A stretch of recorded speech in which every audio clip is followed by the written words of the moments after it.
Once you've figured out how to separate all the non-art and the art, like you're doing in your essays, we can go in and zoom in on the circle of all the art and ask, well, what kind of stuff is that?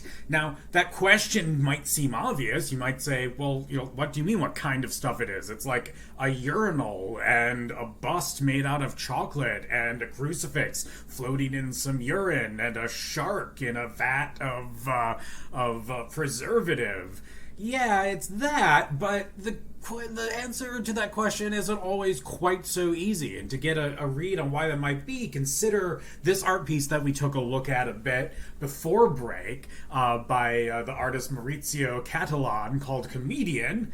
And you might say, I don't understand why this makes it so difficult to figure out what art is, because after all, it's just a banana duct taped to the wall. That's what it is, and it sold for $120,000. But here's the thing. After Maurizio Catalan duct taped that banana to the wall and sold it to someone for $120,000, another artist, this fellow down at the bottom here, David DeTuna, he created another artwork himself, which he titled Hungry Artist, and the artwork was a performance, or what he called an intervention, in which he walked up to the banana duct tape on the wall, took the banana off the wall, and ate it. Now, at this point, you might be saying, like, oh, shit. Like, Catalan just sold that for $120,000, and now David DeTuna has just eaten it? Like, oh my gosh. He's going to have to give that money back, right? But that's not what happened. What happened is the artist and the curator came out and said, it's not a problem. DeTuna did not destroy the artwork. We've got a bunch of other bananas in the back here. We're just going to come out and replace it with a new banana. There we go. The artwork's good as new. So then the question is, well, wait a second. If David DeTuna did not destroy the artwork when he took it off the wall and ate it, then the artwork, whatever it is, it must be something other than just that banana that's duct taped to the wall. Because after all, DeTuna definitely destroyed that banana. So things aren't quite as easy as they seem here. There must be something more to what kind of thing that artwork is, if it's not just that physical banana and duct tape hanging on the wall. And there are less out there cases of this where it looks like it seems that artworks must be something of a different kind than just merely a physical object. So think of, for example, things like music or prints that you might make by having a wood block and painting over that wood block and then stamping it on to pieces of paper, or literature or movies. These things all seem to come in multiples. There's not just a single thing there. Now, with things like some paintings and sculpture, those might be single artworks. There's just one Mona Lisa. It is a physical painting that's hanging in the Louvre right now. There is just one of certain sculptures, though other sculptures, they're made by casting and molds. So like Rodin's The Thinker, there's a sculpture that has multiple different instances of it around the world, just like you can have a song, a piece of music that has multiple different performances, or a print that has multiple different prints, or a book or a movie that has multiple different books or showings or even film reels. So when it comes to these multiple artworks, it also seems like there must be something more to them than just simply physical objects.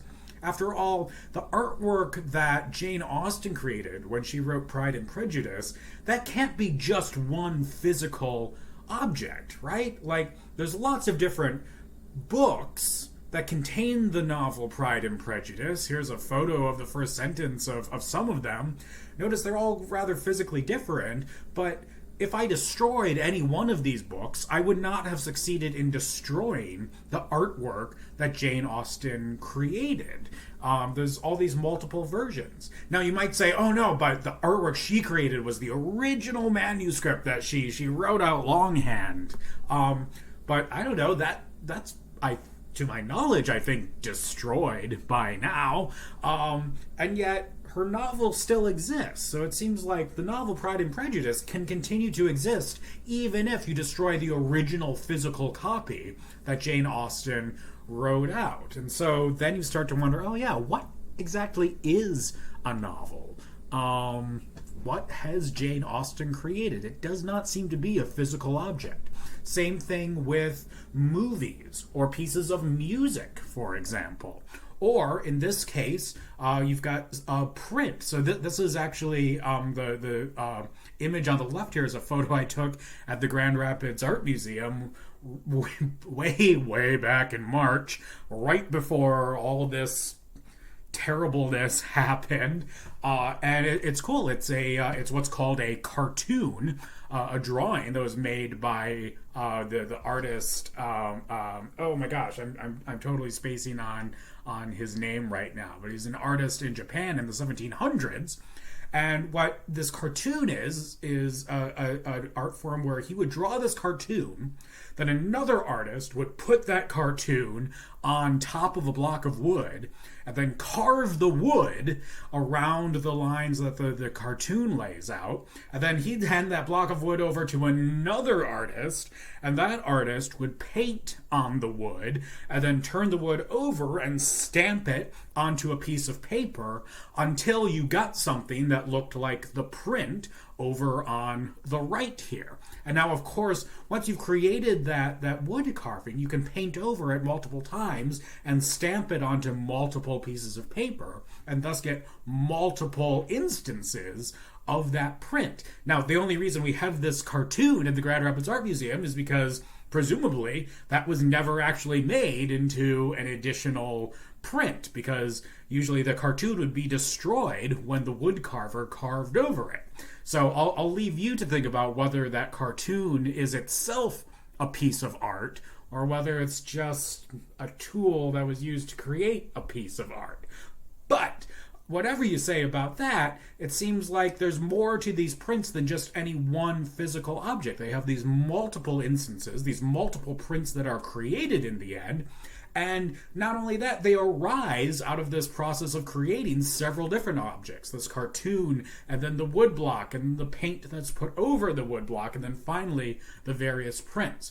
So right away, there's this distinction between single artworks, like paintings and some sculptures, and multiple artworks. Artworks that have multiple different instances, like music, TV, film, prints, etc. So there's an interesting distinction to make. But now the question is, well, okay, so if these multiple artworks at least are not physical objects, just what the heck are they? That's the question we'll take up in the next video.